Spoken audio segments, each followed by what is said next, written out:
Dijelaskan Ibu, ini terkait dengan kinerja IPCM sepanjang semester 1 2025 yang tadi ciamik sekali, ini seperti apa bisa dijelaskan Bu Santi? Pendapatan kami untuk semester 1 ini naik dari 19,25% secara Ya. year on year ya. Dan kemudian itu juga mengenerate laba bersih kami naik menjadi 15,02 secara year on year. Tentunya ini juga menjawab kekhawatiran kita bersama terkait dengan mungkin di awal-awal tahun itu kita masih sedikit was-was dengan adanya dinamika secara global. Penuh tantangan ya Bu ya? Penuh tantangan terkait dengan adanya kebijakan-kebijakan ekonomi, bagaimana ini impact-nya dengan Indonesia. Tapi kita bisa lihat bersama bahwa dengan terlewatinya semester 1 ini, kita bisa lihat bahwa ekonomi Indonesia membaik. Bahwa setidaknya logistik yang masuk melewati pelabuhan-pelabuhan yang di Indonesia menunjukkan peningkatan.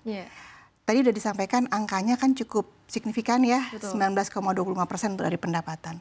Jadi memang dari sisi bisnis, IPCM itu melayani pelabuhan umum, tersus atau terminal khusus maupun TUKS, terminal untuk kepentingan sendiri. Jadi dari 3 pelabuhan itu yang berkontribusi utama pada pendapatan yang dimiliki oleh IPCM.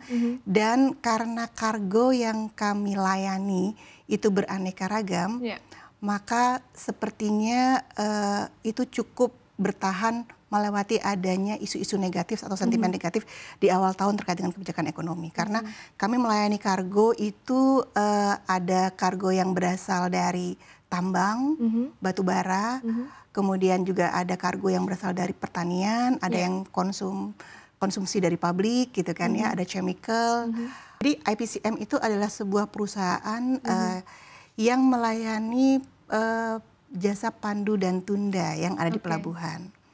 Nah, pandu dan tunda ini adalah sebuah jasa yang secara regulasi itu diwajibkan oleh IMO dan kemudian juga diikuti oleh hampir seluruh dunia menerapkan ini karena basisnya adalah safety. Gitu. Jadi mungkin kita sempat melihat terkait dengan adanya insiden di Amerika yang jembatan Baltimore itu ya, yang dimana ada kapal besar yang menabrak jembatan gitu kan. Nah, itulah unsur pelayanan pandu tunda itu bisa dapat dikatakan urgent di situ. Jadi kapal-kapal kami bertugas untuk melayani kapal-kapal besar yang masuk ke pelabuhan. Dan apabila itu termasuk area yang merupakan wajib pandu tunda, maka secara mandatori berdasarkan regulasi IMO maupun yang telah diratifikasi juga oleh pemerintah Indonesia, maka wajib menggunakan pelayanan tersebut.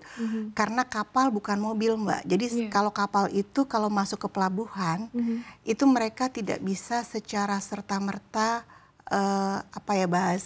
ngerem gitu ya untuk bisa parkir ke dalam terminalnya. Jadi engine-nya mereka harus di slowing down, kemudian harus ditahan oleh kapal-kapal yang disebut kapal tunda tadi, dan kemudian diarahkan kepada tempat yang benar di tiap terminal untuk diparkirkan. Kalau itu sudah masuk ke posisinya, maka kami akan pergi melayani tempat yang lain. Karena kalau tidak bisa dibayangkan kapal yang sangat besar bisa ngangkut 5.000 kontainer itu bisa menabrak dermaga dan pastinya akan terjadi hal-hal yang tidak kita inginkan bersama terkait dengan adanya unsur safety yang harus kita benar-benar kita utamakan gitu ya Mbak. Enggak ya?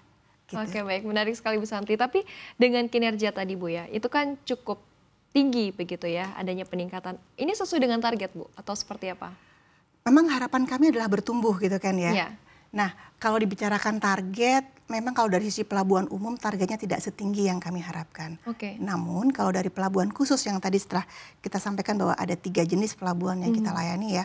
Kalau untuk dari pelabuhan khusus yaitu tersusnya, yang terutama mengelola tambang-tambang baik tambang batu bara maupun nikel, itu peningkatannya cukup signifikan. Jadi kita bisa lihat di sini adalah peningkatannya bisa sampai 32% untuk yang tersus.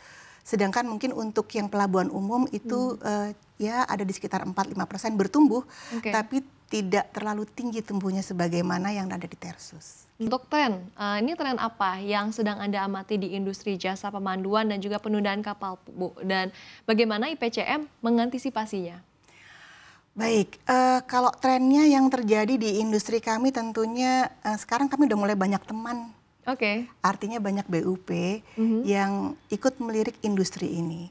Namun kalau buat kami di IPCM, tentunya karena kami sudah cukup lama berkecimpung dalam industri ini, hal-hal terkait dengan transformasi yang kami lakukan untuk bisa menjaga kepercayaan dari pelanggan kami itu secara sustain kami laksanakan. Contohnya adalah tentunya perbaikan kapal.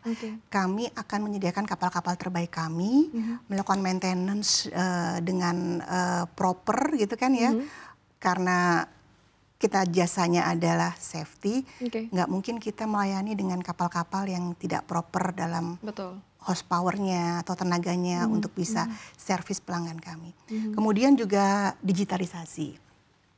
Jadi secara sistem kuncinya dalam bisnis ini atau industri ini adalah bagaimana kita bisa menjalankan sebuah bisnis yang secara efisien, efektif, operasionalnya bisa terjaga dan kemudian bisa terkontrol dengan baik.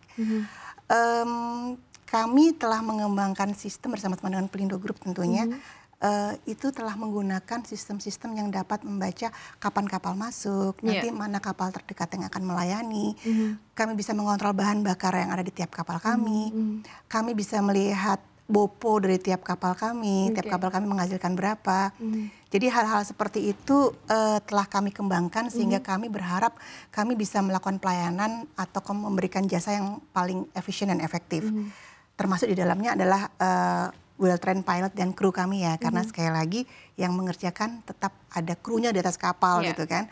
Jadi well trained dari pilot dan kru itu juga ultimate buat kami. Kesiapan armada dan juga keselamatan kerja yang kita utamakan supaya para kru kami paham bahwa unsur safety itu adalah yang utama dalam pelayanan ini.